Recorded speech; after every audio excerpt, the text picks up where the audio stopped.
You already know this guy. He was the world's first person to log off. He looked at the entire social feed of Athenian civilization, the status games, and he said, unsubscribe. He deleted the app, and then the part that separates him from every modern person who announces they're taking a break from Instagram. He actually stayed off it for the rest of his life, in a jar, with dogs, completely unbothered. He made homelessness into a philosophy, turned a pot into a palace, and told the most powerful man on earth to get out of his light. And in 1860, the French painter Jean-Léon Gerome decided that this man, dead for over 2,000 years, was still the most interesting person in any room. The result hangs in the Walters Art Museum in Baltimore. It is approximately 74 by 101 centimeters of oil on canvas, and it contains a lot of attitude per square inch. Welcome to Diogenes, an old man sitting in a large clay pot, a glorified storage jar. He is lean in the way that people get lean when they've made a deliberate choice about it, rather than a nutritional one. He is naked, or close enough to it, that the distinction hardly matters. His skin has the quality of someone who has spent decades outdoors because he has made a point of not caring about roofs. His hair and beard are unkempt in the way philosophers always seem to be in paintings, though in Diogenes' case this wasn't aesthetic positioning. He genuinely did not give a fuck. He is lighting a lamp, in full daylight. Around him dogs, street dogs, mangy-ish, scrappy, the kind of dogs that are also just there, the way poverty is just there. They are his companions. He has chosen them over people, which tells you everything. Behind him, the columns and architecture of the Metroon, a public building in Athens that served as, among other things, a state archive. He is not living in a ditch. He's living in a large jar at the edge of the public square, surrounded by the apparatus of the civic life he is loudly rejecting. And he seems to find this arrangement entirely satisfactory. The lamp in daylight. This is the whole joke, and also the whole philosophy. He is searching for an honest man, and the implication, acid enough to strip paint, is that you need artificial light to find one even in the middle of the day. The world is so full of liars, performers, and self-deceivers that you can't find a real one without assistance. Gerome painted this with his signature obsessive precision. Every stone is a specific stone. Every dog has weight and shadow, and its own personality. The columns catch light the way marble actually catches light.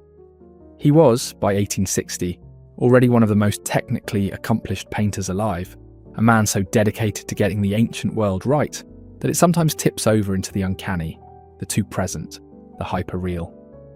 This is a man who later in life would make polychrome sculptures that looked like they were about to breathe. The effect in Diogenes' Gyamk is that you feel like you could step into the painting and the old man in the jar would look up at you, hold the lamp near your face, and slowly, theatrically, put it back down. Not found. Before we go further into what Gerome was doing by painting him, you should know who Diogenes actually was. He was born in Cynic, a Greek colony on the Black Sea coast, modern day Turkey, a proper port city, trade routes, money moving through it, the kind of place where a mint made sense. His father Hicesius ran that mint. So Diogenes grew up comfortable. He grew up inside the financial infrastructure of his city, the literal place where value was manufactured and certified and stamped with authority. He knew from childhood what it meant to make something that everyone agreed was worth something. And more importantly, he knew that the agreement was the whole trick. The coin is worth what everyone decides it's worth. The value is social fiction. Then the scandal. This is where accounts get blurry and historians get argumentative.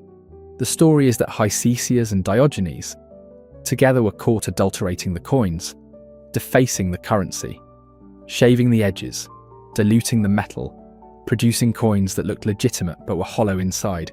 It was the ancient world's version of financial fraud, serious enough that Diogenes was exiled from Cynic entirely. He went to Delphi, to the Oracle, and the Oracle told him to deface the currency. Now. Either the Oracle was behind on local news, which seems unlikely, or Diogenes arrived, confessed what he'd done, and the Oracle looked at him and said, "Yes, but you aim too small. Deface all of it. The whole system. Every inherited value, every social convention, everything that people agree is worth something without asking whether it actually is." He moved to Athens and decided to build a life entirely out of what was actually necessary, stripping away everything invented or conventional. He lived in a large clay pot in the Athenian marketplace. He owned, according to various accounts, almost nothing. One story says his only possession was a wooden bowl. And then he saw a child drinking water from cupped hands and threw the bowl away. He ate whatever he could find. He slept where he landed. He performed bodily functions in public, reasoning that nature is not shameful, and that the idea that it is represents a social fiction. He told Plato, who was delivering a polished definition of a human being as a featherless biped, to watch this, and held up a plucked chicken. He wandered the streets carrying a lit lantern in broad daylight, announcing he was looking for an honest man. He claimed never to have found one. When Alexander the Great, conqueror of the known world, student of Aristotle, man whose ambition had a body count, came to Corinth specifically to meet the famous philosopher, he found Diogenes sunbathing. Alexander stood over him, announced himself and asked, "What can I give you? What do you want?" Diogenes, without sitting up, said, "Get out of my sunlight." Alexander was reported to have said, "If I were not Alexander, I would want to be Diogenes." Diogenes reportedly replied, "If I were not Diogenes, I would also want to be Diogenes." This is a man who told the most powerful person alive, essentially, "Your power is not interesting. My life, in a jar, with dogs, contains more freedom than anything you have." And Alexander, to his credit, walked away thinking, he might be right. The word cynic comes from the Greek kynikos, meaning dog-like. Diogenes embraced this. He identified with dogs, animals who live by need, who don't pretend. When someone called him a dog as an insult, he apparently said, "Yes, I fawn on those who give me things, bark at those who don't, and bite the ones who deserve it."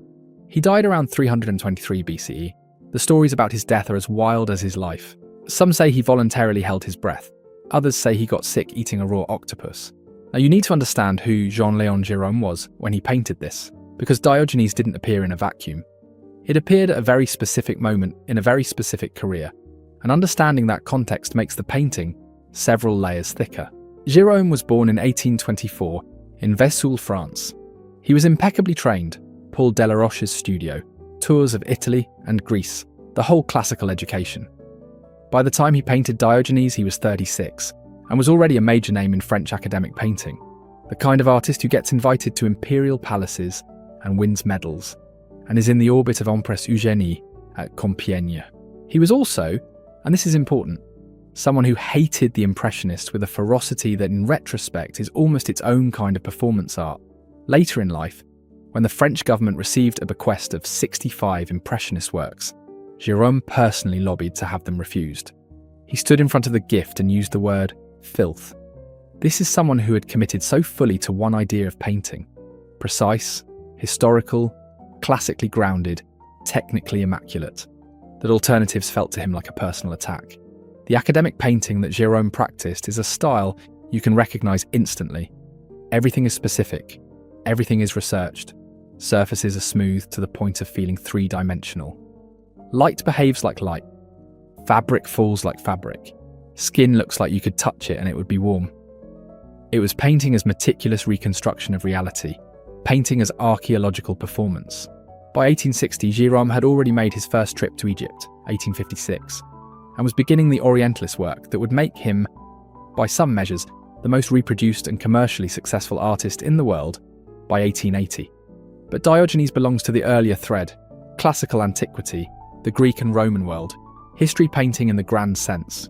He sold it immediately, purchased by the Parisian art dealer Goupil et Cie, and then moved through London and New York.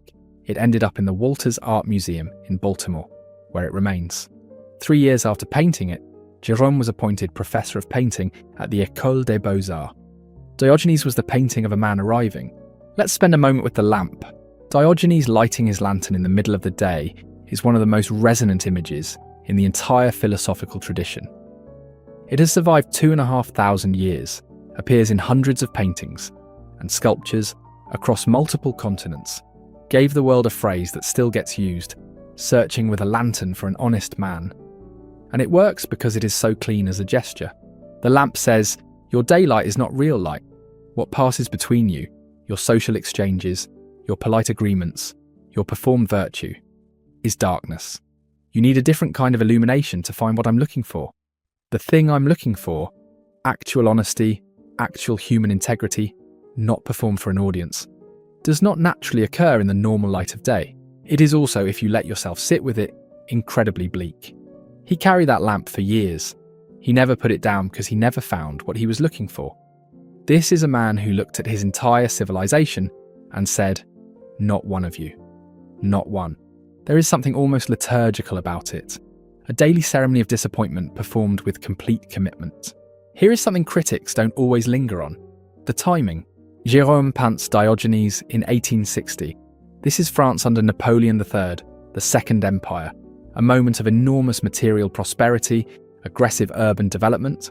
Haussmann is literally knocking down medieval Paris and replacing it with the boulevards.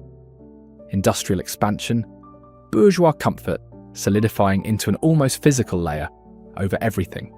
It is a world of surfaces, of performance, of class anxiety dressed as propriety. It is a world, in other words, that Diogenes would have recognised immediately and spent about 45 seconds in before holding up the lamp. Gerome was a product of that world. Imperial commissions, salon medals. His paintings marketed globally through Ecole, the art dealership that was essentially the early 19th century's answer to international media distribution. He was commercially savvy, academically celebrated, embedded in exactly the kind of social apparatus Diogenes despised. And yet he keeps painting Diogenes with this quality of attention that feels like more than assignment. There is something in the precision of the old man's posture, the utter lack of self-consciousness, the complete indifference to his setting. That reads like longing. Gerome is depicting the anti-bourgeois with the tools of bourgeois art. He is making the most marketable possible image of a man who thought markets were a joke. You can read this as irony. You can read it as tribute. You can read it as the kind of ambivalence that productive people feel toward the people who have opted out entirely. A mixture of dismissal and secret envy that produces, in certain conditions, extraordinary portraits. One of the things that gets lost in modern discussions of academic painters like Gerome, who have been rehabilitated from their 20th century dismissal as merely conservative, is how radical their project actually was. The academic tradition Gerome worked in required a commitment to looking that bordered on obsessive. He researched everything, every object, every architectural detail, every piece of fabric. He made multiple trips to ancient sites. He collected actual artifacts. He used early photography to supplement his visual memory. The result, that hyper-present quality his surfaces have where you feel the temperature of marble, came from an almost religious dedication to getting the physical world right. This is what he brings to Diogenes, the same quality of attention he gave to Egyptian mosques and Roman amphitheatres. He looks at the man in the jar with the same rigour he applies to everything else. He does not sentimentalise. He does not make Diogenes beautiful in the conventional sense, or give him a noble glow or pose him heroically. He is lean, old, sitting in a clay pot surrounded by street dogs, lighting a lamp. This is what radical looking actually does. It refuses to make the thing easier to consume than it is. Jerome's technique is in service of specificity. And specificity here means this is a real person doing a real strange thing in a real place, and here is what that actually looked like. And you don't get to soften it with your feelings about it. The smoothness of his surfaces, what the French call finish, actually intensifies rather than reduces this effect. Because there is nowhere for the eye to hide an impressionistic gesture or suggestive mark. You are in the painting. The painting is specific. The man is specific. And his specificity makes him unavoidable. Diogenes did not wander to the edge of town. He set up inside the apparatus of the society he was critiquing. He put his jar down in the middle of things and refused to leave. This is not the hermit model of descent. Go to the mountains, withdraw, purify yourself in isolation. This is the confrontational model. Stay in the room, make yourself undeniable, look at everyone who walks past with your lamp. Gerome captures this perfectly. The columns are right there, the city is right there. The dogs and the jar and the half-naked philosopher are right in the middle of it, not tucked away, but positioned as a challenge.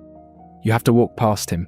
He is making the marketplace his home specifically, because the marketplace is where all the performances happen, all the transactions,